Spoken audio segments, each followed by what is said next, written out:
So if you have chronic pain and you've been to your local dispensary, if you have one, you may have noticed that you get a little tiny bit of muscle balm. As effective as it may be, it's very expensive for that little bit. And if you have a lot of pain or pain over much of your body, like I do, it goes really fast and you may feel like, I can't afford to be in this much pain. So I'm going to show you how to make this at home, assuming you have access to cannabis. You can make this with just that, some oil and some water. But one of the advantages to making it at home is you can customize it for your particular needs. Do you want it to have like an icy heat feel? Do you want it to smell as little as possible? Do you find it relaxing to have lavender in it? Like, all of those things are possible if you make it at home. You can also change the potency. You can decide what you want the base to be. I like to put mine in shea butter because there's no chemicals in that. So we're going to start with the base. The base is something that we will, it's just oil basically, and we're going to freeze it so that we can melt it down and add it to whatever we want later. I like to add in that base some dried herbs, which I get at my local natural bulk food store.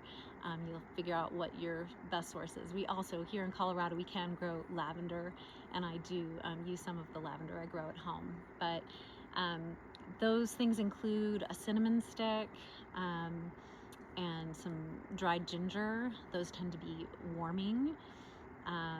Lavender tends to be a muscle relaxant when it's used topically. And of course, the smell of lavender is also very relaxing. Peppermint gives you a little bit of that icy, cooling down sensation on your skin. Rosebuds just, they smell really good, and per aromatherapy, they open the heart. I think they're calming and just sort of have that general sense of well-being about their scent. And then I also add cloves. I think cloves are a really important element. You may know in ancient medicine they used to like stick a whole clove in like a tooth ache because it had really strong analgesic properties. So definitely add that clove for me. And then you can add those as essential oils later in the process as well. But for this first step, I'm just going to add those as dried bulk herbs. So the first thing to keep in mind before making any product that's going to go on your skin is, how are you going to sanitize all the equipment that comes into contact with it, particularly if you're going to set it up for long-term storage. This is worthy of a much longer discussion than we're going to give it here, but keep in mind some of the techniques which can be used are the sanitation cycle on your dishwasher, boiling water, and rubbing alcohol. You also want to sanitize the surface you're going to use to set things on. So in here I have olive oil, water, and all my dried herbs, and I'm just going to stir that every few minutes and let it heat up.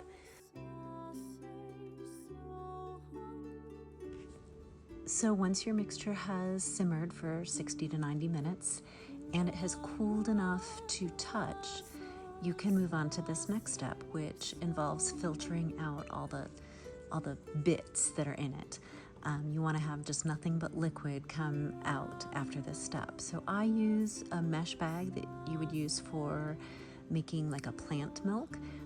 You can also use several layers of cheesecloth, anything you have on hand that would filter out all the little bits.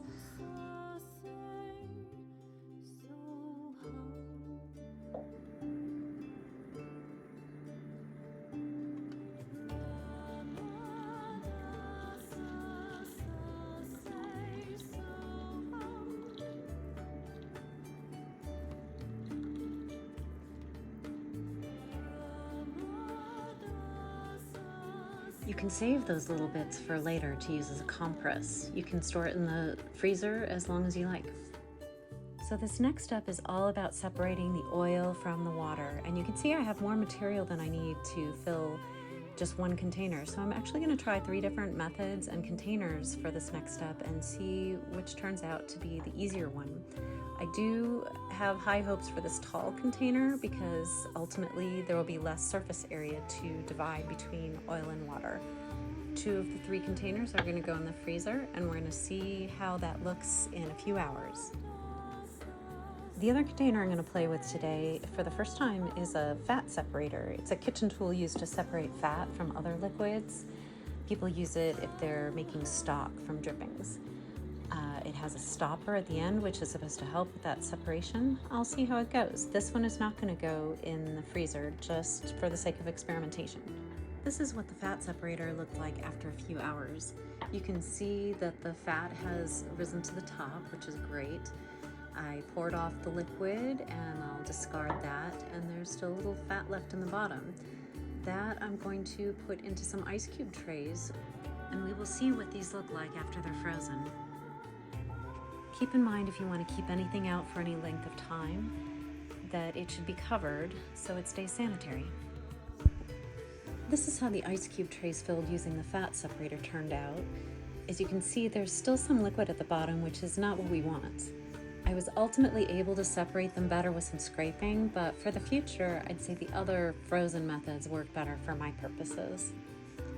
So this is the taller container after spending overnight in the freezer, and you can see it is beautifully separated. This is just what we wanted. So I'm going to place it face up in some warm water so it'll melt away from the edges of the container, which makes it easier to remove. And then I'm going to heat up a knife and try to cut through the delineation between the fat and the water, erring on the side of just fat so that we don't accidentally get some water in our mix. Anything that has a little bit of water, we can collect that and use that right away or in the next week or so. This part that's just fat, we're going to store in another sanitized container and let it melt at room temperature so we can put fat in the ice cube trays.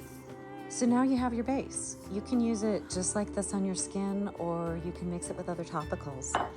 I like to store it for long-term use in the freezer, and the easiest way I found to do that is to freeze individual serving size cubes in a flexible silicone ice cube tray like this one. Each of them is about a tablespoon, so it's a predictable amount, and I'll mix it with a couple ounces of one of my shea butter based muscle balms. I can talk more about what's in those later, but I do like to include ingredients like sunflower lecithin to help the medicine pass through the skin barrier, and things like arnica for pain and inflammation. I also make one with ingredients like menthol and camphor, so you get that icy heat effect. I'll try to make a video about those and that next step soon. Meanwhile, I hope you enjoy your medicinal muscle balm, and I hope it helps you to have less pain and more living life as fully as you possibly can.